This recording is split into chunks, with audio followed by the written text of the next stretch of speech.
A graça e a paz de Deus, tudo bem com você? Eu sou o professor Michael Douglas e o nosso tema de hoje é um tanto carregado.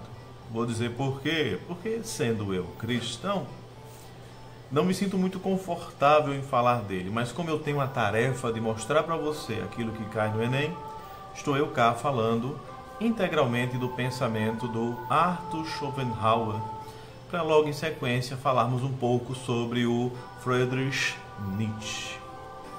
Então, Schopenhauer, como ele é comumente conhecido, ele escreveu vários livros, muitos que não dá para contar quantos, né? Aliás, dá para contar, mas eu não tive esse trabalho. Qualquer pesquisadinha no Google você consegue encontrar bem essas obras dele. Porque nós vamos dar ênfase a uma delas, a principal delas, de onde o Enem gosta ali de estar extraindo seus textos. O mundo como vontade e representação. Então, de uma forma geral, o filósofo Arthur Schopenhauer, que é nascido na Alemanha, ele vai ter uma família de comerciantes. Aos poucos vai começando a adentrar no mundo da filosofia, gradativamente. Conhece aqueles que são chamados idealistas alemães, está dentro daquela corrente que formulou e que compõe o grande século de ouro da filosofia alemã.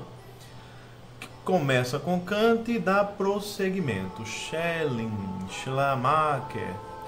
E nós podemos pensar o Arthur Schopenhauer como mais um desses filósofos desse período que tem a sua contribuição a dar ao mundo. O pensamento dele, quando ele começa a ser professor, é de que o mundo gira em torno da vontade. Mas para começarmos a falar nisso, nós temos que pensar em algumas caracterizações. Por que eu introduzi falando ser cristão e que não era tão confortável para mim falar sobre Schopenhauer? Porque o filósofo ele é conhecido como o filósofo mais pessimista da história. O que é que isso significa? Significa que a teoria dele tem uma interpretação do ser humano que não é essas coisas motivadoras. E eu, como professor, acredito que tenho que lhe motivar, porque a vida é bela, entendem? Então é por isso. Esse pessimismo dele é o que eu quero apresentar para você, mostrando como ele pode cair no Enem. Então vamos começar dizendo assim: de onde ele tira a teoria dele? De onde ele vai mergulhar? De onde ele vai se inserir para conseguir pensar essa ideia de vontade como aquilo que dá origem e força ao mundo? Ele vai mergulhar no primeiríssimo filósofo que começa aquele processo do século de ouro alemão. Estamos falando de Immanuel Kant. O idealismo kantiano, aquela ideia de um nômeno, de um fenômeno. Entre esses pensamentos existia uma capacidade ali humana. Qual era a capacidade humana? O homem, ele tem um limite. Ele só conhece aquilo que Kant chamou de fenômeno. O mundo em si, o nômeno, está ali. Mas nós somos como uma maquinazinha fotográfica que captamos, que enquadramos. O que é que significa isso? Que nós temos uma percepção fenomênica da realidade. Essa ideia passa para Schopenhauer como uma lógica da representação. Essa história de ficar dizendo que o homem e o objeto podem ser pensados de formas distintas, inclusive, o Schopenhauer não gosta muito dessa ideia, não. Então ele faz uma crítica tanto ao realismo quanto ao idealismo. Ao realismo, quando coloca todo o protagonismo no próprio objeto, porque o realismo vai dizer que o objeto é o que é, e o ser humano, com a sua visão, não determina nada sobre aquilo. O idealismo, por sua vez, diz que o objeto nada mais é do que o seu modo de ver aquele objeto. E tem sempre uma frasezinha que eu digo nas minhas aulas presenciais que ajuda a pensar sobre isso. Uma árvore caiu, ninguém sabe, ninguém viu. Ela existiu? O realismo vai dizer que ela existiu, porque independe do ser humano. O idealismo vai dizer que ela não existiu. Por que ela não existiu? Porque para ela existir, o homem tem que ter visto ela estar plantada, crescer e cair.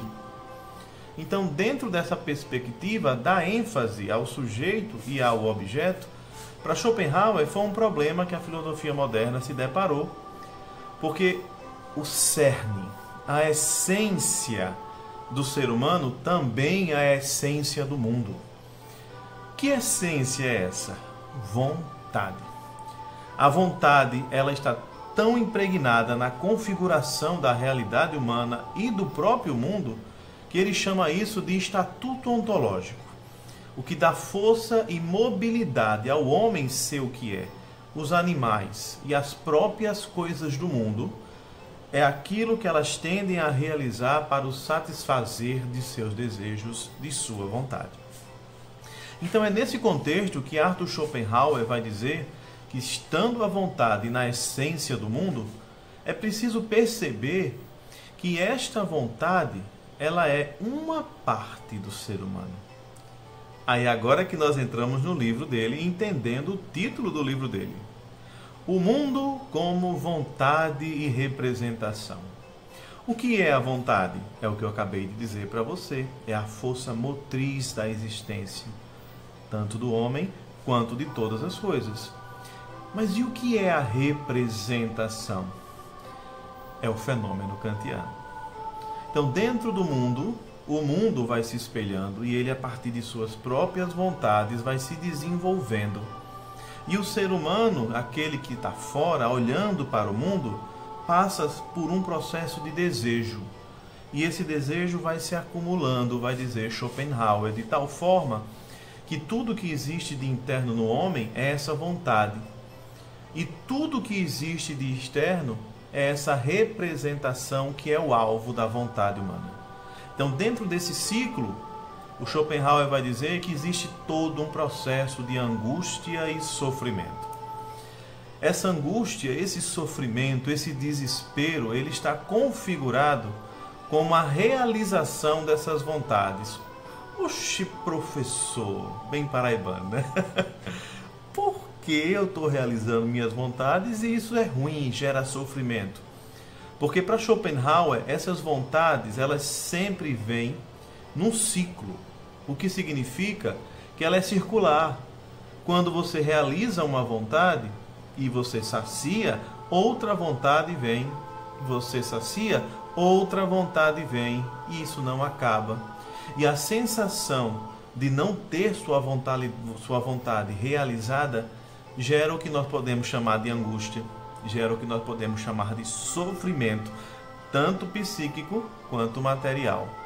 Porque algumas coisas que nós queremos, nós fazemos com tamanha intensidade, esforço para conseguir aquilo, que até passamos fome, dependendo de quem é a pessoa, claro. Então, dentro desse contexto, meus queridos, o mundo como vontade e representação, nós e o mundo estamos ligados de alguma forma, que de tal forma o modo como o mundo sucede, o modo como o mundo acontece, gera em nós esse voltar-nos para este mundo, e a partir das nossas vontades nós vamos querer completar isso que é incompleto. É assim que o Schopenhauer vai começar a configurar a ideia do ser humano. Mas será que é só isso? Vamos ver aqui. Não tem nada de bom, além dessa análise que ele faz do ser humano, que contribuiu muito com o Ocidente. Não podemos tirar esse crédito dele. Muitos filósofos nascem da influência do Schopenhauer, como Nietzsche. O grande Freud, essa ideia da vontade, da sexualidade, da pulsão, vem do Schopenhauer também. Mas esse filósofo dá algumas saídas.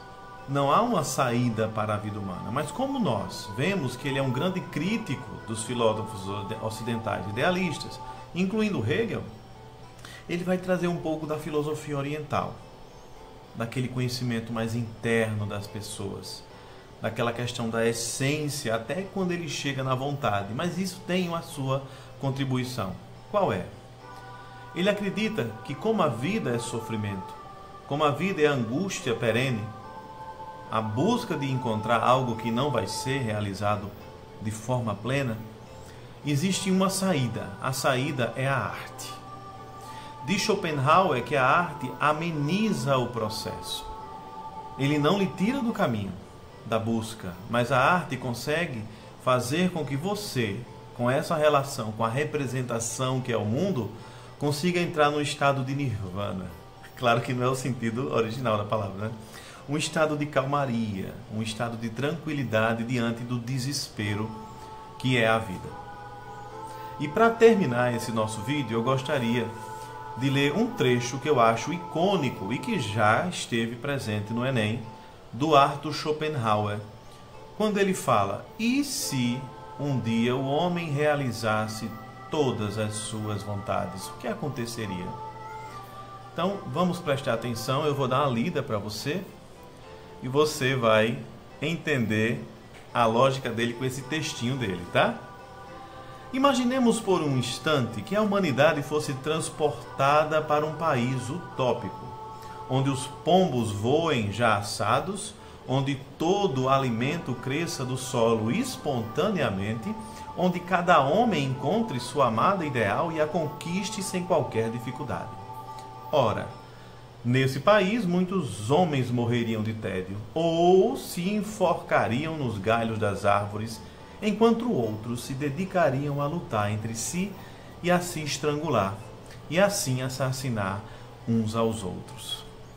A vontade é a essência humana, e uma vez que ela está saciada, o homem perde literalmente as suas motivações de existir e não resta mais nada a não ser se autodestruir. O que é que eu posso fazer? A filosofia dele, né? Então, felicidades, muito obrigado e até a próxima aula. Valeu!